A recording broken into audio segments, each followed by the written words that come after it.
start the recording now? I hope I answered the question. Yes.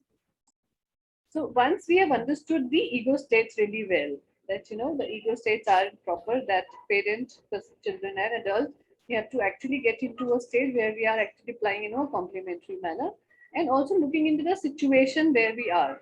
So typically talking about a professional situation where you are in an organization and you're dealing with people, you cannot actually go into a child state and start replying, no matter whether the person is actually replying in that manner. So it's really important that you take situation in your hand at that point in time and take it to a professional level and start getting to talk from an adult point of view, adult ego state. So it's like slowly we actually train our mind to get into that adult space, specifically when we are into professional setup. Right? That is the reason why people say that we live two different lives, because when we are at home, sometimes we actually do not really behave in a adult or parental or child ego state ke sath. But when you are in professional, it is almost mandatory that you are actually putting across your parental or adult stage in hand, right? Depending upon what your position is. So suppose there is a manager that you have in your organization and you get stuck in traffic jam and you call your manager stating that you are stuck in traffic jam or your car tire had got punctured or whatever. So what will the other person say? A proper person, a proper manager with good skills will always tell you that, okay, take care and reach safe. That would be the response. That response will either be coming from parent ego state or adult ego state. Right? From child ego state, most of the managers who do not really comply are not aware about the communication skills in a proper manner. How they respond is in a very childish manner. You come and I'll see. बहुत छुट्टियां हो गई तुम्हारी, you always come late. So this is how the child ego state responds. So that's the difference between how we actually can use the effective communication using these techniques in a proper manner. That makes me ask you one doubt, which has nothing to do with the class as such. It is only from the TA point of view. Yeah. Well, when parents are scolding their children, what are the two different ego states involved? Children are in their children ego state. So the parent is in the parent. Yeah. We are always in our parental. No?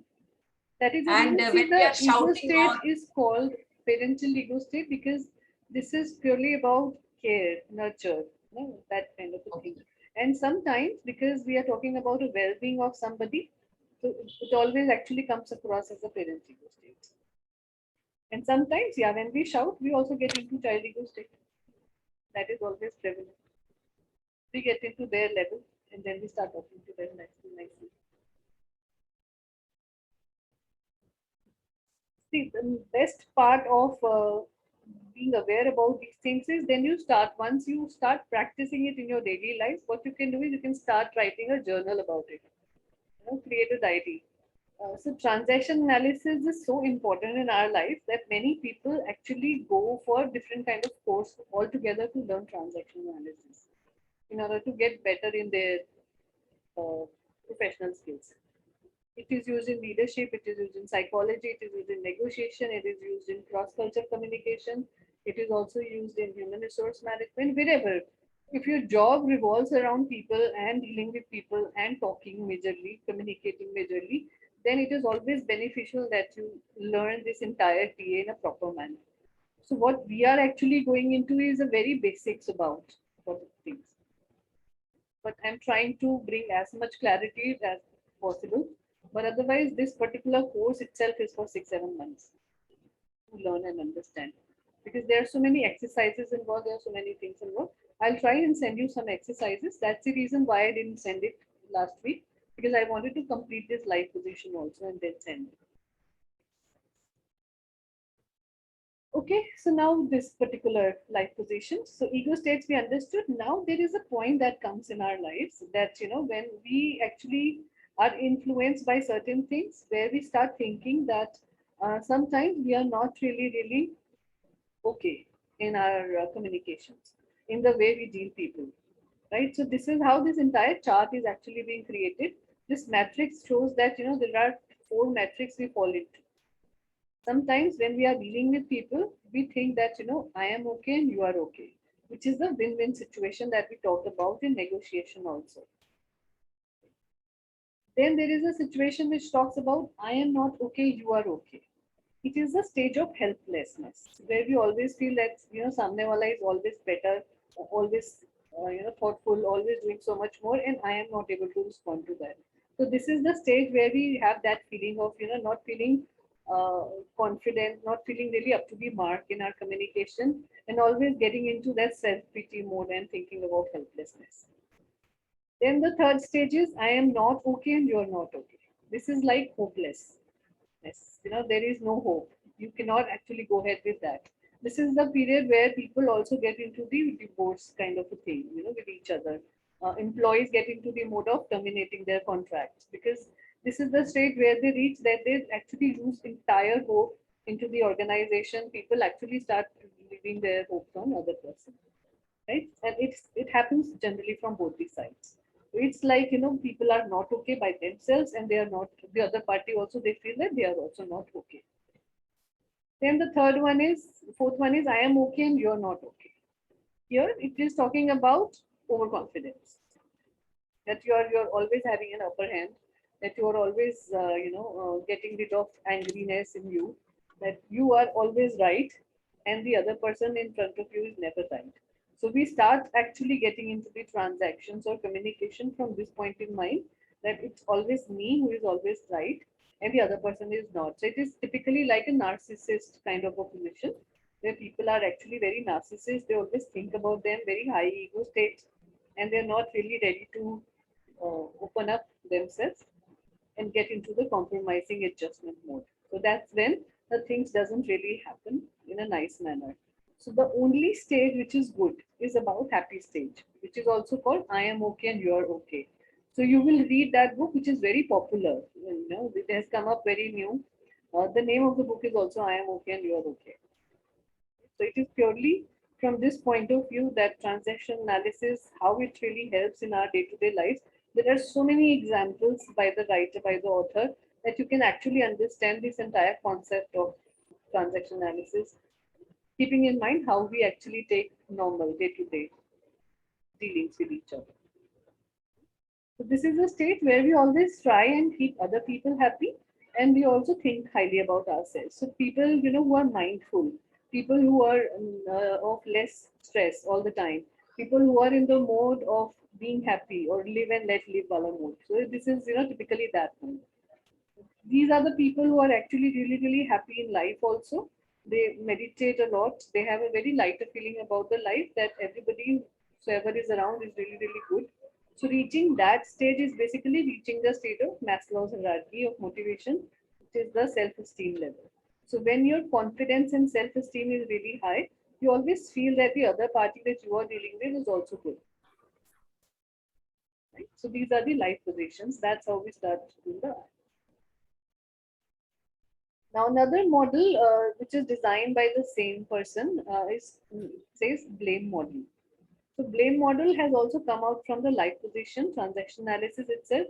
It talks about three stages largely. So I am to blame, which is like you are okay and I am not okay. So it's a helpless stage. Second stage is you are to blame, which is I am okay and you're not okay. Right? So I am putting blame on somebody else. Third is we are both to blame. So I am also not okay and you're not okay, and this is a hopeless case. We cannot actually perform. So this is called blame model. And all three things in the blame model suggest that no matter if you have fallen into these category, you will actually have to put in a lot of effort to come out of that communication or negotiation stages. For example, let's discuss an example where you are dealing with some of your vendors for negotiation, any suppliers or distributors or vendors. So you have to finalize on a particular thing. So let's take an example of if you have to finalize on the costings. How are you going to finalize the costing not getting into these particular category? So suppose if you fall into the first category, you are okay and I am not okay. What would be your reaction to the negotiations? Whatever you do is acceptable to me, or whatever price you say is acceptable to me. Correct. But it is acceptable to me, but maybe not to my organization. So it will always have an adverse effect on me. Right? So here I am to blame. So that the person is actually accepting and taking the blame. That means the person does not have the persuasion, negotiation, and influencing skills. Now coming to the second example, same example, second case, I am okay and you're not okay, then what will we do? The supplier is not getting ready on the price point, and we are the ones who are adamant and really trying to do that. Will the things fall in place again? So things will also fall out here itself. Yes. Then the third one, we are both to blame. So now we are not reaching any conclusion. The negotiations are going on. Nobody is actually coming to a point where we have to meet each other. So the other person, the other party is saying 30 rupees, I am saying 40 rupees. So we are not really coming to a conclusion where we both agree on 35 rupees. So this is that particular thing. Both of them are rigid. It actually shows that, you know, the human skills and human mindset and the personalities that we have. So that those personality actually brings out whether we fall into these category or not, or whether we can actually do that. And the good part is that all these things are can be learned. So the more you practice all these things, the more finer you can become in becoming a good negotiator or communicator. So that is really good part of it. Then next, after transaction analysis, we have discussed about peer negotiation. So I will not go into the details of it, right? I hope you have understood this topic.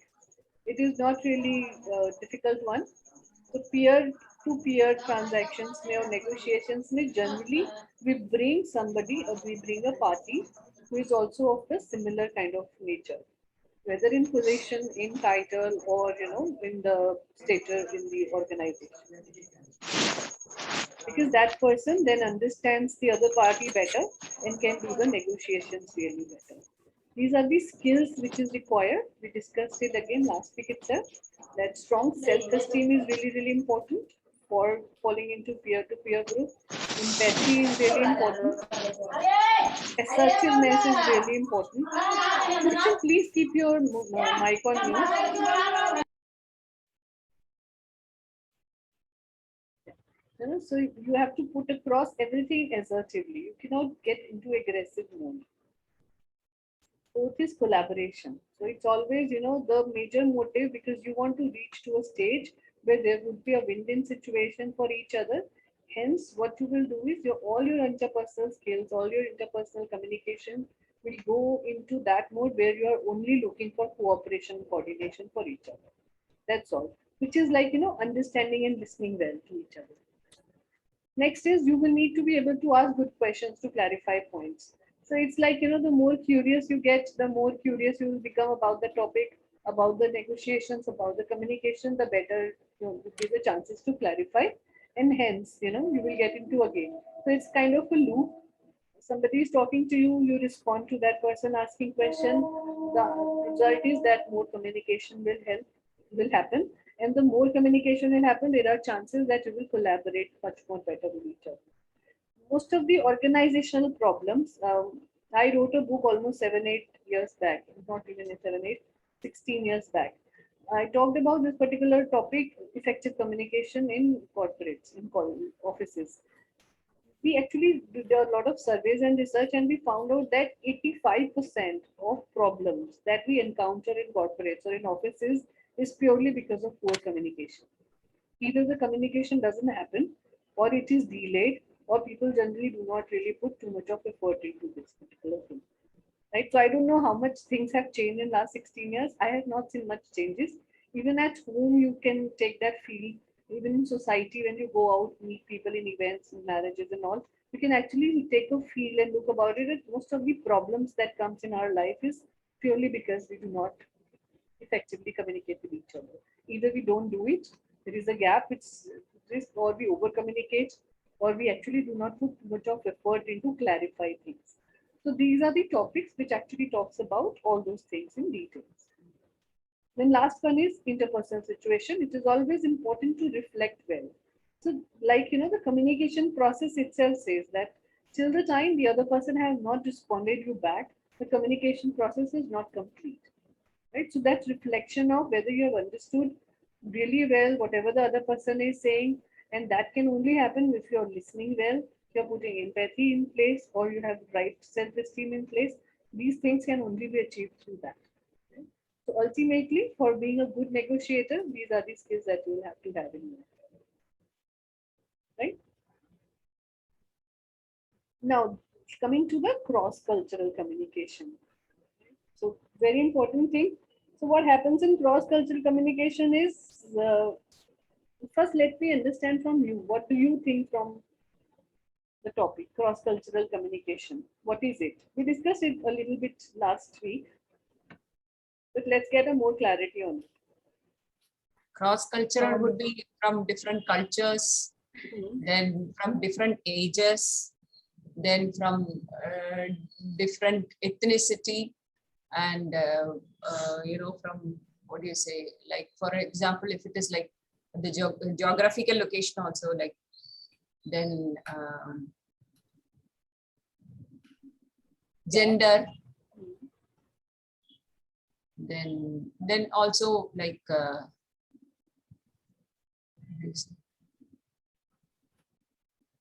maybe your opinion on various aspects, say social issues, or different types of categories you can.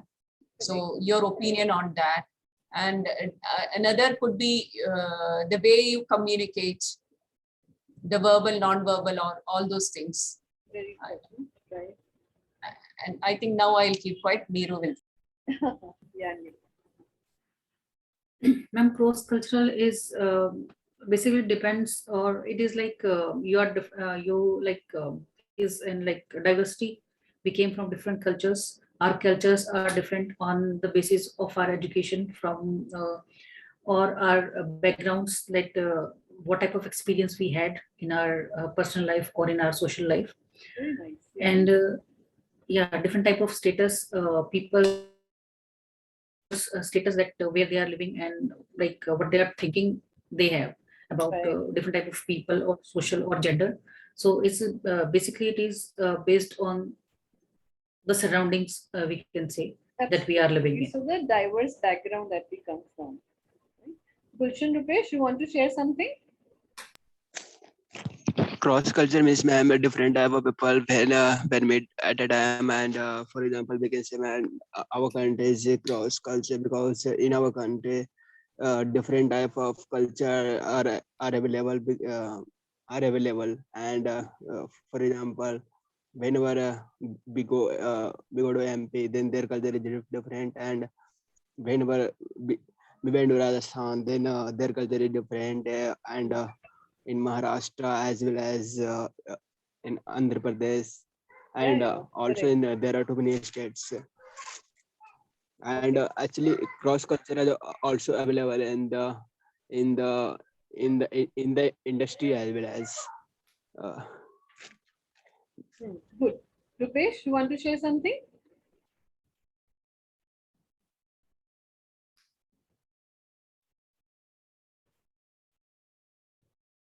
Your voice is not reaching us, I think.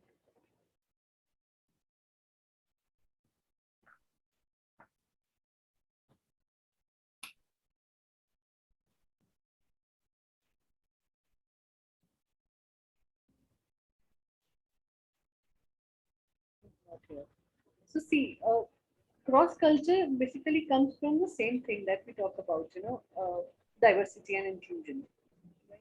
Why this topic we took after immediately after diversity and inclusion is purely because that when we are into a diverse culture, or getting into the practice of bringing inclusion and diversity in an organization, it is really important to get to know what is cross-cultural communication.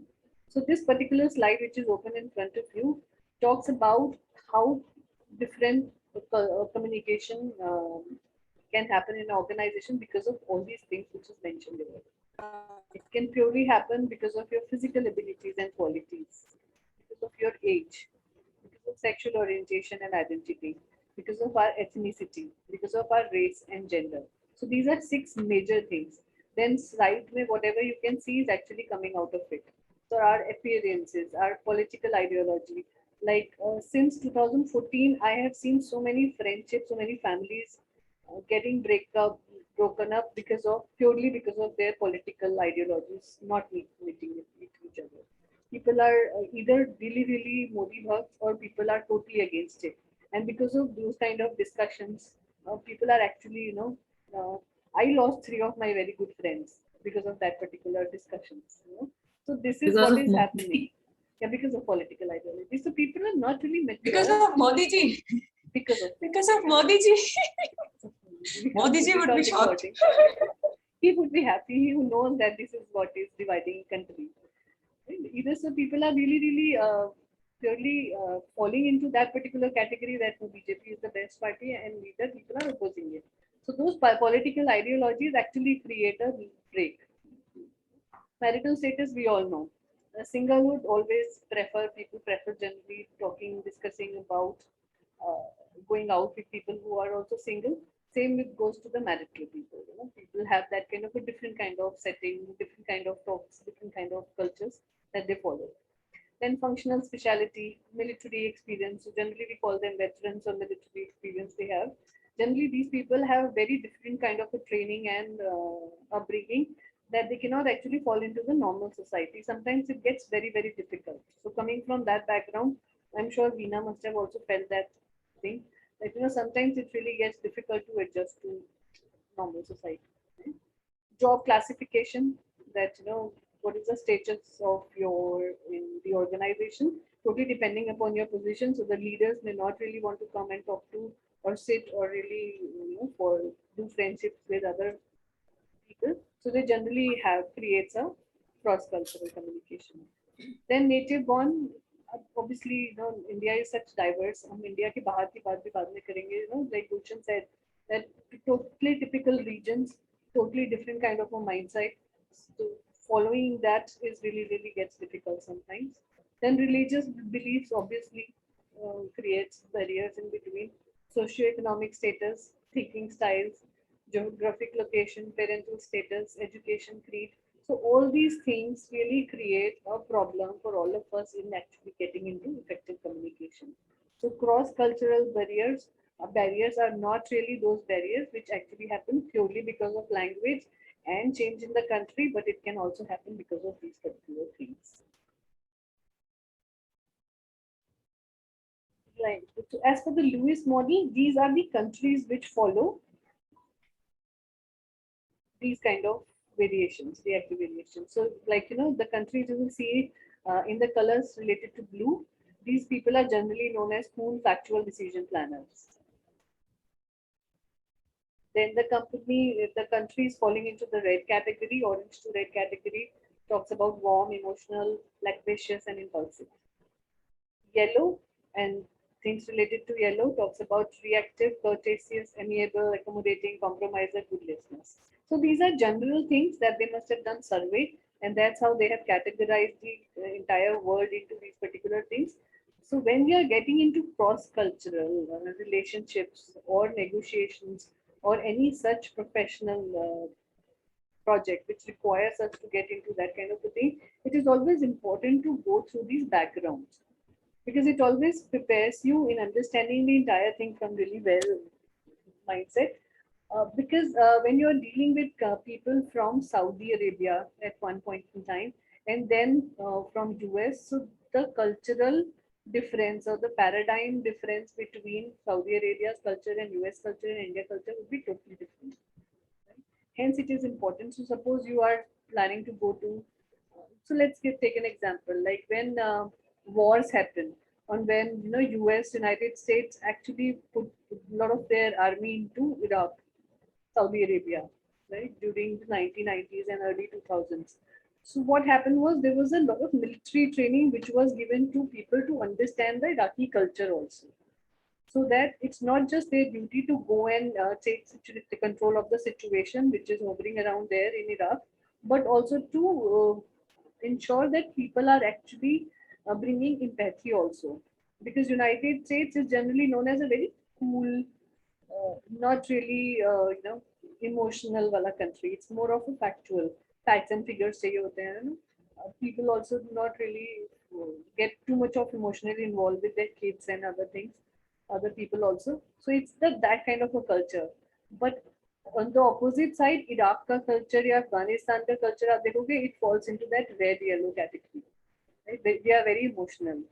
Parents हम emotional होते हैं, हमारे बच्चे हमारे साथ 50-100 साल तक भी रहे तो we always खेल लेते हैं हम उनको. But in other countries, like, where you will see this blue, purple kind of a thing, these are the people who actually ask their children to leave them after the age of 18. So this is the kind of emotional setup because they are more independent. They believe in that, that the person has to develop, their personality has to develop of moving away from parents.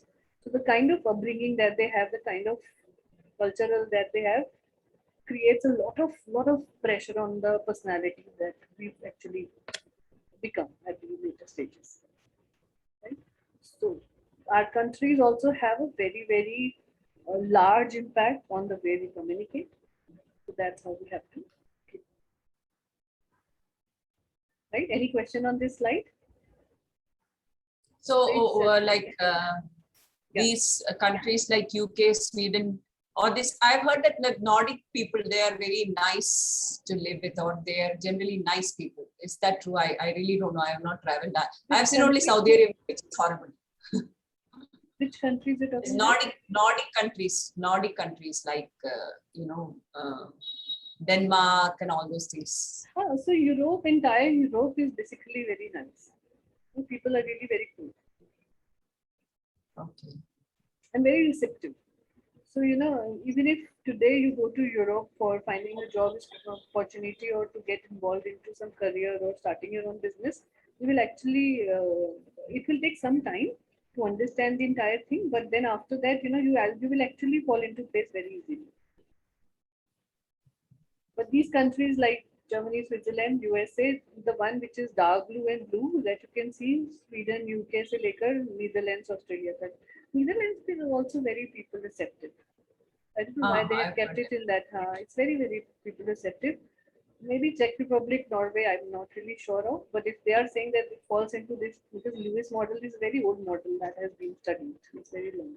But again, depending upon, the times that we are in, the technology has created such a good variation in terms of how we communicate with each other that we have started following each other's culture, religious beliefs, and all that. So earlier, you may not have seen that too many people are talking about yoga in that particular manner. But since the inception of technology and how technology has actually taken over the entire thing, yoga has become a household name in every US, Switzerland. All these places are actually talking about that particular thing. In fact, they practice yoga more than what Indians are doing. That's how it has become. So it's purely because of the technological changes or the changes in the society that keeps happening. I think these models needs to revive again and again. So this may be very older, but yes, it is obviously practical, and because they have done a lot of surveys and scientific research in order to come to this conclusion, so some of them obviously would be true. But it's always good when you join an organization full time. It's really, really helpful that if you get an opportunity to work in a cross-cultural teams or countries, that you should take on that opportunity. It gives you so much of learning. So I knew about countries like Saudi Arabia, Dubai, Germany, Switzerland, US, Canada. So these are the countries I worked with a lot of times during my corporate career. So I know about how their culture, how they talk, and all those things they do. It brings a lot of clarity for you. It brings a lot of clarity for them. Then ma'am, Now, emotions are affecting. Emotions are like, sorry, development is affecting emotions. See, emotions always affect. We are very touchy-feely kind of people in India. We get really emotional about something. We also take everything on us. Like we behave at home. कि कुछ भी गलत हुआ, we get into that mode of child ego state. कि हाँ आप ठीक हो, मैं खराब हूँ. So this is that helplessness kind of a thing. So that actually falls into organization also. So when we are dealing with people outside India, our emotional status has to be kept in check almost all the time. Yeah, if you see that picture, that graph, according to emotions, according to the developed countries, then I think it is starting from USA and Netherlands, or these are developed countries now. No, red And when we are going multi-active. So multi-active is Mexico, Colombia. So Mexico, Colombia is very much like India. Right? Highly emotional, yeah, highly that is family oriented. so that is why I think colors that is why they put it together. Yeah. Okay, as we are developed, Correct. so we are getting emotional, less emotional. Right. So we are a mix of India, Pakistan is a mix of red and yellow. We are courteous, amiable, accommodating. हम बहुत जल्दी compromise कर लेते हैं. We get accommodation. आप एक घर में 20 लोग डाल दो तब भी हम लोग खुश होकर रह लेते हैं. So that is the kind of accommodating we are. Same, we are warm, receptive, impulsive, all these things. So that's why we are very orange. So basically, I think according to this color, I think we should reach the yellow color, right? No, we are warm and emotional also. That's why it's We are warm and much active, impulsive. That is it. impulsive being. I think we have to be Voltages very are so careful high. about not going to the right side. We It's are very in the middle. important. Middle. Actually, yellow is much better. But yeah, there are good qualities in red also. So basically, he has only written about good things, not about the bad things also, which actually creates an impact. The model should actually talk about that. क्या effect करता है. Yeah, but if we are taking it like yellow is compromiser and good listener and courteous, so when we are talking about China and Korea, so it's like totally different thing. When politically we used to hear about China and in news and everything. See how So it's they are like, for other countries, it's totally different. So that's a different situation. But within the country themselves, they are really amiable. So you will meet Chinese people, they're really, really good, very courteous for sure. I think this is what is the projection of the media or what the Yeah. Chinese government is projecting. People need not be like that. Correct. And not everybody whosoever is in country. So suppose, my boss had gone to Pakistan. I missed that opportunity by, just, I was just getting married at that point in time when he got this opportunity to go to Pakistan. And there was a complete plan that I had to travel with him. But unfortunately, I could not. So he went, when he came back, he actually shared all those pictures and all those things that Karachi is much more modern than what we are in Delhi and Mumbai also.